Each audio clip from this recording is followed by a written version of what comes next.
An alien crashes into a quiet town in the middle of the night, and somehow, a kid with a baseball bat ends up being the one to deal with it.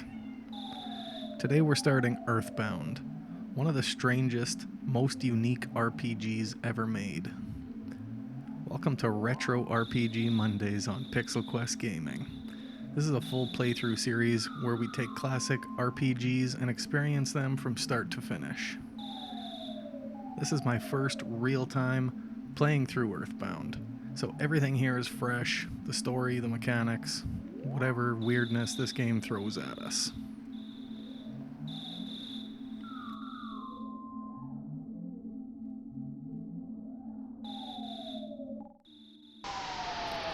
It all starts with a loud crashing sound coming from outside of our house, and like any normal kid, we go to check it out.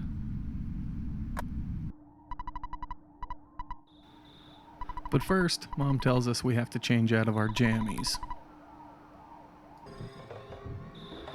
So we go to check it out. There's cops around. I can't make it to see the Meteor, so I end up just heading back home.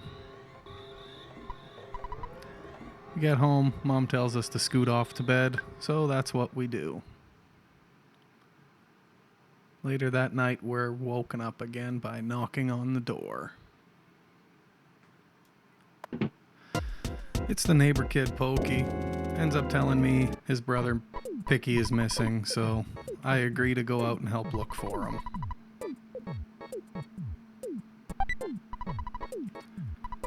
Grab the cracked bat out of my sister's room before I leave. I take the dog with me, equip the cracked bat, and get into a battle immediately when I leave the house. We find Pokey at the top of the hill. He agrees to come back with us, and then we hear a buzzing. And that's when we meet Buzz Buzz, a tiny talking insect, claiming to be from the future. Apparently, an alien force called Gigas is going to destroy everything. And somehow, we're the ones chosen to stop it. Yeah, this game does an easy win.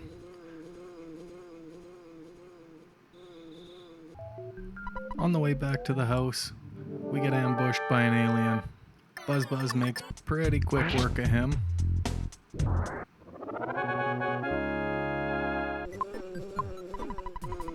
And then we get back to the house, dropping off Pokey and Pokey. Pokey and Pokey's dad ask us to leave.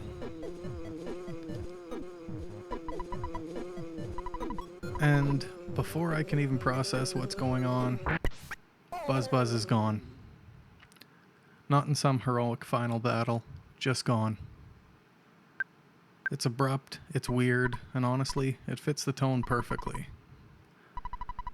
But before he disappears, he leaves us with a mission: to find these sanctuary locations and grow strong enough to face what's coming.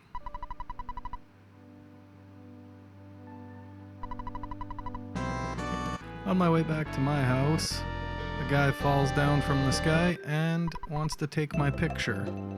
Kinda weird, but I go with it. And now, it's just us. No guide, no real direction, just a town to explore now. And this is where EarthBound really starts to shine. Everything feels familiar: houses, streets, neighbors. But the dialogue, the characters, the enemies, they're all just a little strange. It's not trying to be epic right away. It's just weirdly normal. And that's what makes it interesting. I stop in at the library, pick myself up a map. So I explore the town some more. I find the arcade overrun with gang members called the Sharks, and apparently it's up to me, a kid, to deal with them. So in order to progress any farther, I have to take out the boss, which proves to be quite difficult. So I keep exploring, get a baseball cap from a kid, find a hamburger in a garbage can, and I go to the drugstore and purchase a new bat. A T-ball bat. which, now that I have good equipment, I should be able to take care of those bad guys. So I head back down to the arcade, and I make pretty quick work of all the shark gang members.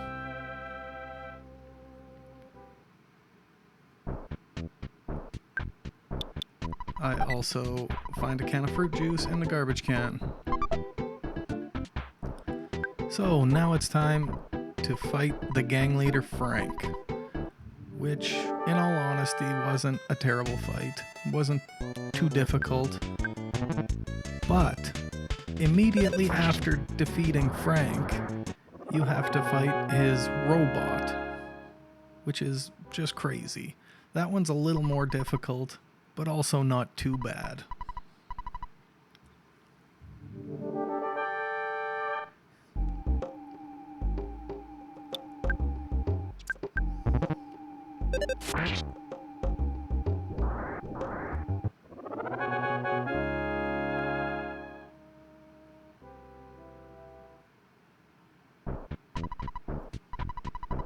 And now that we've taken care of the Sharks gang members in town, we can head up to City Hall and talk to the mayor. And the mayor gives us the keys to the shack. And now, with the key in hand, we head up, unlock the door to the shack, and head into the dungeon. Now, this is where the game starts feeling different. This leads us to Giant Step, our first real dungeon. And enemies just hit harder here. Resources matter more, and we actually have to pay attention. This is where the game stops being casual and starts becoming a real RPG.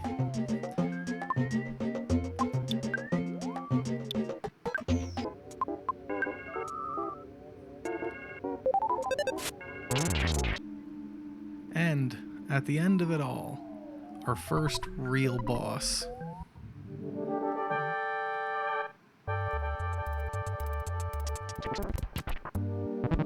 And behold, the Titanic Ant. And this is where everything starts coming together. Managing health, using abilities, and actually thinking through each turn.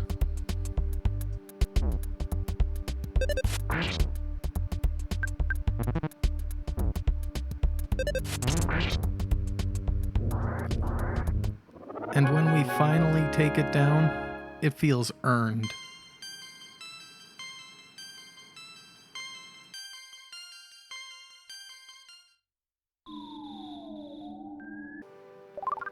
And with the boss defeated, we unlock our first sanctuary. This is one of the key parts to the journey, and it's the first real sign that we're actually making progress. We leave the cave, and one of the two guys outside the shack gives me a travel charm, so I equip it, and we're on our way. We try to leave town, but the police are blocking the way. Instead of helping, they decide to test us in a fight, which is definitely a choice. 5 cops on one kid hardly seems fair, but I'll go with it.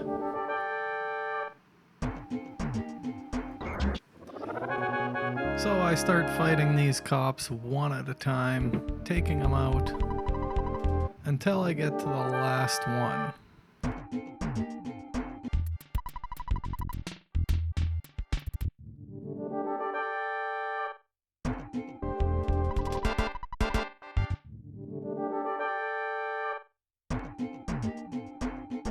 And then he decides to chicken out, and the captain steps in and faces me himself, which is also ridiculous.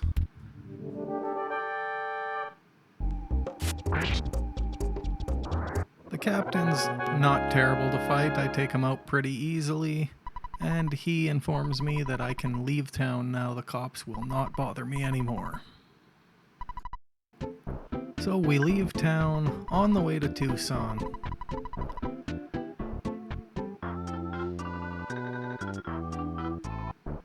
On the way, I find this butterfly, which makes me relaxed.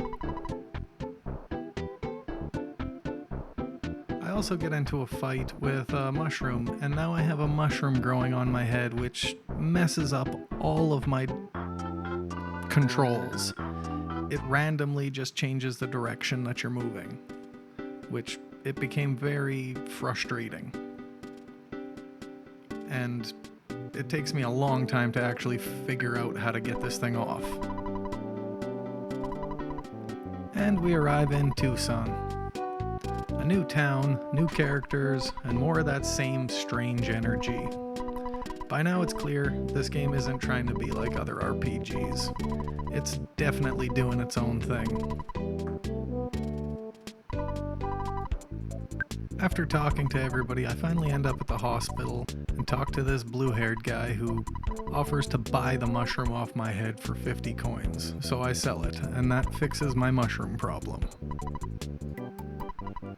After the mushroom on my head's taken care of, I head to the hotel to get a good night's sleep and rest up. Now that I'm feeling all rested, I head out and explore the town. My first stop, the department store. I pick up a teddy bear. This thing is amazing in battle. It works as a decoy and you take less damage. I keep exploring, I find the park, and this guy jumps down and attacks me.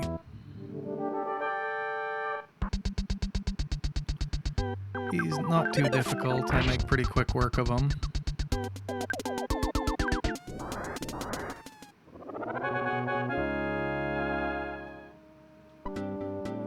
Once I defeat him, he tells me about some weird blue guys that kidnapped a little girl.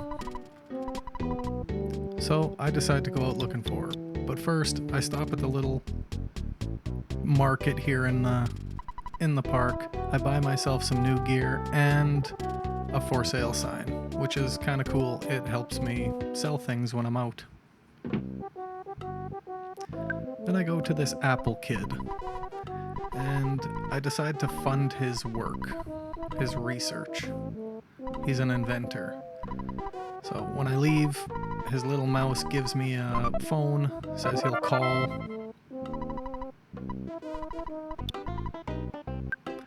Then I stop at the pizza place, grab the phone number, so they can deliver pizza for me whenever I want. I leave the pizza place and start exploring. Find a cave. As I head through this cave, fight some enemies, I run into this little guy right here, a little UFO. Beat him, head up, find a pencil rock blocking my way, start heading back. This is where the Apple kid phones me up and tells me that his invention is ready, so I head to go pick it up. But first I got mushroomed again, so I gotta go take care of that. I head down to the Apple kid's house. He's nowhere to be found.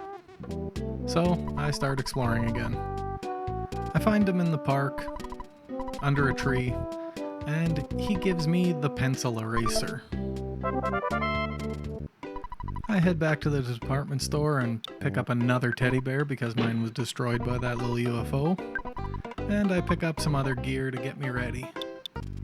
Now that I'm all geared up again, I head back to the cave, and back through it and back to the pencil rock. I use the pencil eraser on the rock and it disappears, clearing my path. There's another guy who falls down, takes another photo of me, and I start making my way across this treacherous land, battling enemies, especially the little UFOs, finding butterflies or fairies, whatever those things are. Until I finally make it to Happy Happy Village, which this is a really weird place. I run into a few of these blue guys, just a group obsessed with the color blue. They call themselves the Happy Happyists. And yeah, it's exactly as strange as it sounds. But somehow it fits perfectly into the world. This is where EarthBound really separates itself. It's not just about saving the world, it's about experiencing the bizarre, unforgettable journey. After we deal with a few of the happiest, we find this guy with a ski mask on, and he tells us about the kidnapping. How they kidnapped a girl and stashed her in the woods in a cabin. So I go out to look for her. I make it to the cabin where they have her hidden, talk to her, and she tells me that their leader, car painter, has the key. So I leave to go find it, and Pokey is outside waiting for me. Apparently he's joined this cult. So I'm going to take care of him. So after I deal with those guys, I head down to the cult base. And this is just a room full of blue cultists. It's ridiculous. There are so many in here. I make my way through what seems like a million of these blue cultists, and finally end up at the boss. The boss offers for me to join him to be his right-hand man. I clearly refuse, and he gets upset and tries to fight me. I end up beating him because of an item that the kidnapped girl gave me. Really helps out in that battle. Once defeated, he gives me the key to the cabin cell. Once I get outside, I meet up with Pokey again, where he tells me he was just all brainwashed and he's just coming out of a fog. And then he says, "I lied. See you later, sucker." I head back to the cabin, free the girl, and she joins my party.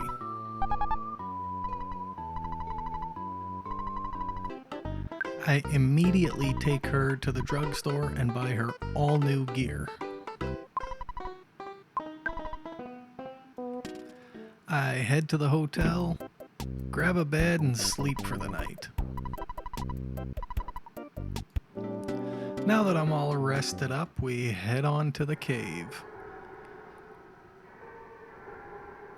Now, the girl in my party now, which I named her Alex, is very weak. So I try to take it easy in here and build up her levels a little bit, just fighting some randoms. And it works great. I actually am able to build up 10 or 12 levels on her. So that works out fantastic. After battling our way through the cave, I come across the second sanctuary location.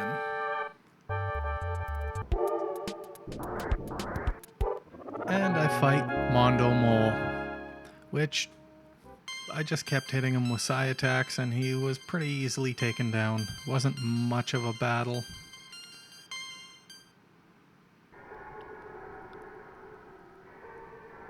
And that takes us out to Lilliput Steps. After completing our second sanctuary and collecting the sounds, we start making our way back to the village. Happy, happy village. And we're done there, so we head on straight through and start heading back to Tucson.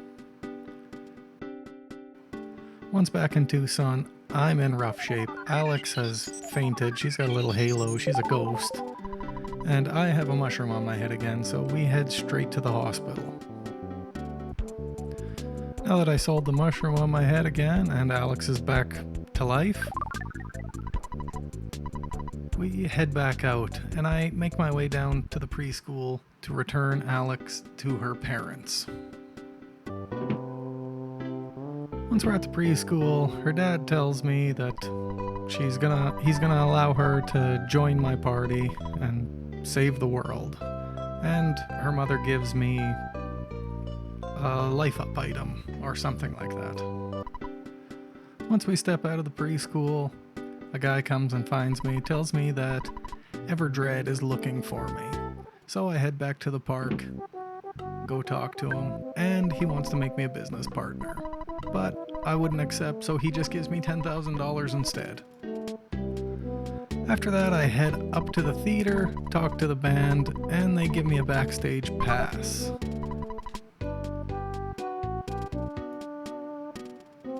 think that's gonna do it for episode 1 of EarthBound. We've gone from a quiet town to uncovering something much bigger. And somehow, this is just the beginning. If you enjoyed it, new episodes drop every Monday. I'm doing this one in a 4-part series. And please remember to like and subscribe. And thanks for watching. I'll see you in the next one.